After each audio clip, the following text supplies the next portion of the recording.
Hello everyone, welcome to my new blog. সবাই কেমন আছো? আমি কোথায় কোথায় ঘুরতে গিয়েছিলাম সেটাই তোমাদের সাথে শেয়ার করব। প্রথমে আমরা গিয়েছিলাম কুড়িগ্রামের উদ্দেশ্যে। তো কুড়িগ্রামে যাওয়ার পথে আমরা আছি এখন যমুনা ব্রিজের উপরে, যমুনা নদীতে। তো এখানে থেকে আমরা গিয়ে চলে যাব কুড়িগ্রাম ব্রহ্মপুত্র নদীতে অষ্টমী স্নানের উদ্দেশ্যে রওনা হচ্ছি। তো এখন যাচ্ছি, আর কিছুক্ষণের মধ্যেই পৌঁছে যাব। এরপর আমরা চলে যাব গাইবান্ধা পলাশবাড়ি মন্দির, যে মন্দিরটি বানাতে 22 লক্ষ টাকা খরচ হয়েছিল। তো ওই মন্দিরে আমরা চলে যাব স্নান করে। তো এখন স্নান করতে এসে পড়েছি কুড়িগ্রাম চিলমারিতে। তো চিলমারিতে স্নান করার পরে আমরা চলে যাব বাসের কাছে, তারপরে গিয়ে পলাশবাড়ির উদ্দেশ্যে রওনা দিব। গাইবান্ধা পলাশবাড়ি তোমরা কে কে গিয়েছো অবশ্যই কমেন্টে জানাবা। আমি তো যাইনি, এই ফার্স্ট টাইম যাচ্ছি। তো এখন আমরা বাই বাই করে নিচ্ছিলাম। তারপর এখন চলে যাব, এখন আমরা আছি তিস্তা ব্রিজের উপর দিয়ে চলে যাচ্ছি পলাশবাড়িতে। তো পলাশবাড়িতে ঘুরে আবার যাব রাজশাহী কেতুই ধাম মন্দিরে, নরোত্তমের বাসস্থান যেখানে, ওখানে স্নান করে এসে পড়েছি গাইবান্ধা পলাশবাড়ি মন্দিরে। এই মন্দিরটি তোমাদের ঘুরে ঘুরে দেখাবো এখন। তো মন্দিরে গেটে ঢুকতেই কিন্তু এই যে বড় কৃষ্ণ ঠাকুরের মূর্তিটা পরে এখন আমি তার নিচে যে কৃষ্ণ রাধা গোবিন্দ আছে ও সেখানে পুজো দিয়ে দিচ্ছি। তোমরা সাথে থেকে দেখতে থাকো ভিডিওটা। এখন আমরা সবাই পূজা দিচ্ছি প্রত্যেকটা মন্দিরে ঘুরে ঘুরে। তারপরে ঘুরতে ঘুরতে আমরা গিয়েছিলাম 4:30টার দিকে। তো ঘুরতে ঘুরতে সন্ধ্যা লেগে গিয়েছিল। আর এই যে বড় কৃষ্ণ ঠাকুরের মূর্তিটা, আর এটা হচ্ছে নৃসিংহের মূর্তি। এখানেও আমরা পূজা দিয়ে নিলাম। তো এরপরে আরেক মন্দিরে যাব এখন। তার আগে মোমবাতি আর ধূপশালাটা রাখছি, তারপরে চলে যাব আরেক মন্দিরে।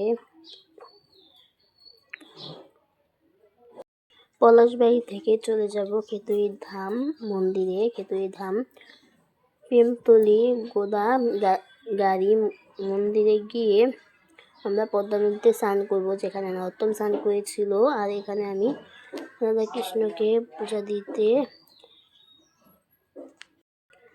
গিয়ে তোমাদের সাথে ভিডিও করছি। আর এই তো যেখানে মা কালীর মন্দিরের সামনে জল বইছে, এই জলে পা ধুয়েই উপরে উঠতে হয়।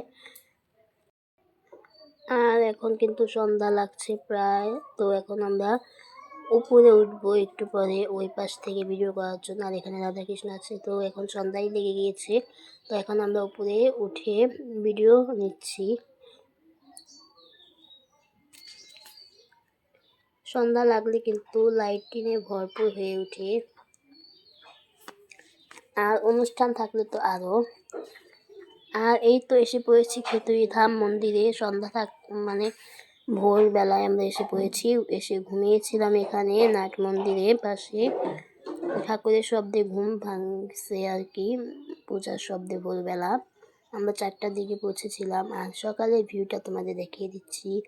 মন্দিরগুলো কিন্তু অনেক সুন্দর ছিল। আর এখানে ফুল তোলা হচ্ছে ঠাকুরের পূজার জন্য। আর এদিকে কিন্তু সবাই হাঁটাহাঁটি আর গল্প করছিল, কারণ আমরা একটু পরে যাব পদ্মা নদীর কাছে, পদ্মা নদীতে স্নান করার জন্য। তো এর আগে আমরা মন্দির ঘুরে দেখছি এবং সবাই রেডি হচ্ছিলাম যাওয়ার জন্য। আর এই যে নাট মন্দির, মানে ওখানে তো দেশ বিদেশ থেকে মানুষ এসে থাকে, কিন্তু এই নাট মন্দিরে আমরা ঘুমিয়েছিলাম 4টা থেকে এই মন্দিরে। আর এই মন্দিরের দিকে মাথা দিয়েছিলাম, তো ঘুমিয়েছিলাম। এই মন্দিরে যে ভোরবেলা পূজা দিচ্ছিল, সেই কাশ ঘন্টার শব্দে আমাদের ঘুম ভেঙেছিল। আর খুবই মজা ছিল এই বিষয়টা, অনেক ভালো লেগেছে ঠাকুরের এখানে এসে। আর এই তো পদ্মা নদী, এখানে আমরা স্নান করলাম। এখানে মাটিগুলো কিন্তু একদম বেলে মাটি, আর জলের মধ্যেও কিন্তু বেলে মাটি। আর তারপর আমরা ওখান থেকে এসে পড়লাম নাটোর জমিদার বাড়ি, মানে রাজবাড়িতে। এই রাজবাড়িতেই কিন্তু অনেক ভয়ঙ্কর বিষয় হচ্ছে, এখানে ফাঁসির মঞ্চ আছে, সেটা দেখে খুবই ভয় লাগছিল। কিন্তু আমরা ঘুরে পুরো রাজবাড়িটা দেখলাম। এখানে রানী রাসমণির কালী মন্দিরও আছে, আরও শিব মন্দির আছে, পুকুর আছে, অনেক কিছু আছে। সবাই ভালো থেকো।